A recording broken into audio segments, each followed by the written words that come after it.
निवडणूक लढवताना उमेदवाराला प्रतिज्ञापत्र सादर करावं लागतं। त्यात उमेदवाराच्या संपत्तीची आकडेवारी असते। हे आकडे पाहून मतदार राजाचे डोळे फिसवारले नाहीत तर नवलच। मतदार राजाकडे मतांची मागणी करणारे उमेदवार स्वतःच कोट्यवधींच्या संपत्तीचे राजे आहेत। ज्या उमेदवारांनी मागील निवडणुकीत सहभाग घेतला होता त्यांची तेव्हाची आणि आत्ताच्या संपत्तीची आकडेवारी पाहिली तर त्यात मोठा फरक पाहायला मिळाला। निवडून आल्यावर त्यांची वाढलेली संपत्तीचा अंदाज घेतला तर निवडणूक लढवण्याचा मुख्य उद्देश समाजसेवा नसून स्वतःची मालमत्ता वाढवण्याचा असतो की काय असा प्रश्न उपस्थित होतोय। या संदर्भातील आकडेवारीवर एक नजर टाकूयात।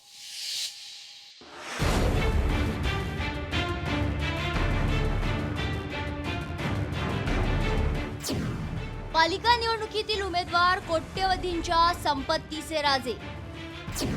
मुंबईत भारतीय जनता पक्षाचे 92 तर शिंदे शिवसेनेचे 61 उमेदवार कोट्याधीश। वसई विरार मधील बहुजन विकास आघाडीचे 2 उमेदवार अब्जाधीश। ठाण्यात परिशा सरनाईक यांच्याकडे 381 कोटींची संपत्ती। पूर्वी राजकारणात मसल पॉवर वापरलं जायचं, आता मसल पॉवरसह मनी पॉवरनेही जोर धरलाय।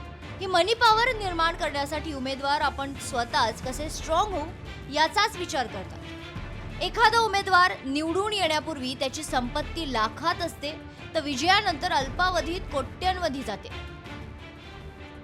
5 वर्षात संबंधित उमेदवार कोट्यधीश असतो। राजकारणातील उमेदवारी एवढी फायदेशीर असल्यामुळेच अलीकडे अनेक जण त्याकडे एक उद्योग म्हणून पाहू लागले। महापालिका निवडणुकीसाठी उभ्या असलेल्या उमेदवारांनी त्यांच्या प्रतिज्ञापत्रात दिलेली संपत्ती पाहिली तर सर्वच पालिकांमधील बहुतांश उमेदवार कोट्यधीश आहेत। मुंबई पालिका निवडणुकीत महायुतीत 153 कोट्यधीश उमेदवार आहेत। मुंबईत भाजपच्या उमेदवारांमध्ये 92 तर शिवसेनेचे 61 उमेदवार कोट्यधीश आहेत। विशेष म्हणजे सर्वाधिक संपत्ती असलेले भाजपचे उमेदवार चंदन शर्मा यांनी गेल्या महिन्यात राष्ट्रवादी पक्षातून भाजपमध्ये पक्षप्रवेश केलाय। मुंबईतील महायुतीचे प्रमुख श्रीमंत उमेदवार भाजपचे चंदन शर्मा 84 कोटी, शिंदे शिवसेनेच्या मिनल तुर्डे 55.17 कोटी, शिंदे शिवसेनेचे समाधान सरवणकर 46.59 कोटी, शिवसेना ठाकरे सेनेच्या श्रद्धा जाधव 46.34 कोटी, भाजपच्या अनिता वैती 28.88 कोटी, भाजपच्या हेतल गाला 27.93 कोटी, शिवसेना ठाकरे सेनेचे यशोधर फणसे 25 कोटी, तर शिंदे शिवसेनेचे भास्कर शेट्टी 24.8 कोटी, बहुजन विकास आघाडीचे अजीव पाटील 2 अब्ज 91 कोटी, तर बहुजन विकास आघाडीचे कच ठाकूर 1 अब्ज 43 कोटी। ठाणे महापालिका निवडणुकीच्या रिंगणातही सत्ताधारी पक्षाचे बहुतांश उमेदवार कोट्यवधीच्या संपत्तीचे मालक आहेत। यातील सर्वाधिक उमेदवार शिवसेना शिंदे पक्षातील असून अनेक उमेदवारांच्या संपत्तीमध्ये 9 वर्षात तब्बल 5 ते 10 पटीनं किंवा त्यापेक्षाही जास्त पटीनं वाढ झाली आहे। नवीन नियमानुसार महिलांना राजकारणात आणि निवडणुकीत आरक्षण मिळाल्यानंतर महिला उमेदवारांची संख्या वाढली आहे। ठाण्यातील शिवसेनेच्या माजी नगरसेविका परिशा सरनाईक या देखील उमेदवार आहेत।